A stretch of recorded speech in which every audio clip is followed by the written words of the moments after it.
جی السلام علیکم ایڈوکیٹ طارق صاحب. جی سر ہم آپ کو ویلکم کرتے ہیں ایل آر کے پلیٹ فارم سے. جی سر آج ہم آپ سے عوامی ایشوز پہ کچھ بات کریں گے.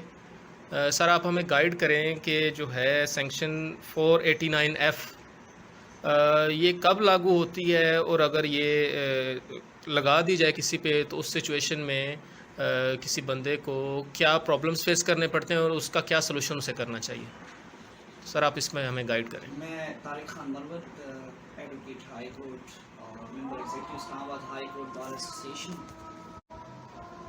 یہ سیکشن 489F ڈس آنیسٹی افیشن چیک بہت پاکستان میں بہت عام ہو چکا ہے، اور زیادہ تر کیسز 489F کے رجسٹرڈ ہو رہے ہیں. اپروکسیمیٹلی زیادہ تر کیسز ہو رہے ہیں. کسی کا دیا ہوا چیک جب ڈس آنر ہو جاتا ہے یا بینک میں پیش کیے جانے یا وہاں رقم نہ ہونے کی وجہ سے ڈس آنر ہو جاتا ہے، تو پاکستان کے قانون کے مطابق سول اور کریمنل دونوں سائڈوں پہ آپ کے پاس ریمیڈی اویلیبل ہوتی ہے. پہلے ہم اس کی جو کریمنل سائڈ پہ جو ریمیڈی ہے میں اس کو ایکسپلین کر دیتا ہوں. کریمنل سائڈ پہ جو ریمیڈی ہوتی ہے اس میں صرف آپ کو یہ اسٹیبلش کرنا پڑتا ہے کہ چیک کا جو ڈس آنر ہو جانا، جس نے چیک آپ کو ایشو کیا اسے سزا دی جائے. کلیم یہی ہوتا ہے، کیونکہ جو افینس کمٹ ہو جاتی ہے تو اسی کی سزا 489 میں اس کو سزا دی جاتی ہے. پنشمنٹ 3 years تھی، لیکن بعد ازاں اس میں ترامیم کی گئی، سزائیں بڑھائی گئی.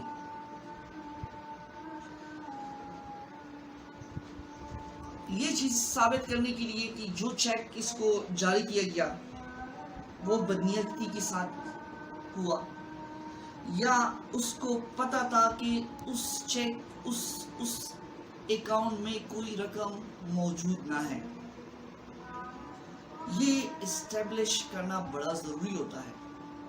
یا اس بابت کسی لون کی ری پیمنٹ میں دیا گیا یا ادروائز کوئی اور لائبلٹی دی جس میں اس نے پیسے دینے تھے لیکن وہ نہ دے سکا. یہ اسٹیبلش کرنا ہوتا ہے ڈیورنگ اے ٹرائل. جب 173 کی چالان سبمٹ ہو جاتی ہے تو یا تو اگر اس کو اسٹیبلش کی اس کو لائبلٹی اس کی جو ڈس ہانسٹی ہے وہ پروو کی جاتی ہے کورٹ میں ڈیورنگ ایویڈنس اس چیزوں کی کہ آیا یہ بدنیتی سے جاری چیک کیا گیا یا کوئی پری پلین تھی یا کوئی بلیک میلنگ تھی. تو ساری چیزیں جو ہے وہ شہادت میں ایویڈنس میں آ جاتی ہے. عدالت اس کو یا تو باعزت بری کرتی ہے یا پھر ان کو کنوکشن ہو جاتی ہے. لیکن پہلے اسی 489F کی جو پنشمنٹ تھی، جو سزا تھی، وہ 3 سال تھی. بعد ازاں یہ سزا جو 489F کی سزا تھی وہ بڑھائی گئی اور چیک کے حساب سے سزائیں رکھ دی گئی، انہانس کی گئی. تو الٹیمیٹ مقصد جو ہوتا ہے ایف آئی آر لرج کرنے کے بعد یا تو ایکویٹل ہوتی ہے یا کنوکشن ہوتی ہے. یہ کریمنل سائڈ پہ ان کی پروسیڈنگ ہوتی ہے. کریمنل سائڈ پہ ایف آئی آر لرج کرنے کے بعد بہت ساری چیزیں ٹل دا اینڈ، ٹل دا جو ہے conclusion of the decision, judgement جو آ جاتی ہے. اب اس میں جو سول سائڈ پہ میں ایکسپلین کرتا چلوں کہ سول سائڈ پہ آپ کے پاس جو ریمیڈی اویلیبل ہوتی ہے وہ آرڈر 37 کے تحت آپ کے پاس ریکوری کی، جو آپ ڈسٹرکٹ کورٹ میں ڈائریکٹ آپ آرڈر 37 کے تحت آپ ریکوری فائل کر دیتے ہیں اور سمری ٹرائل سٹارٹ ہو جاتا ہے. چونکہ یہ نیگوشیبل انسٹرومنٹ میں فال کرتا ہے اور اس کی کنکلوژن پہ یا تو ریکوری ڈگری ہو جاتی ہے یا اگر اس میں کوئی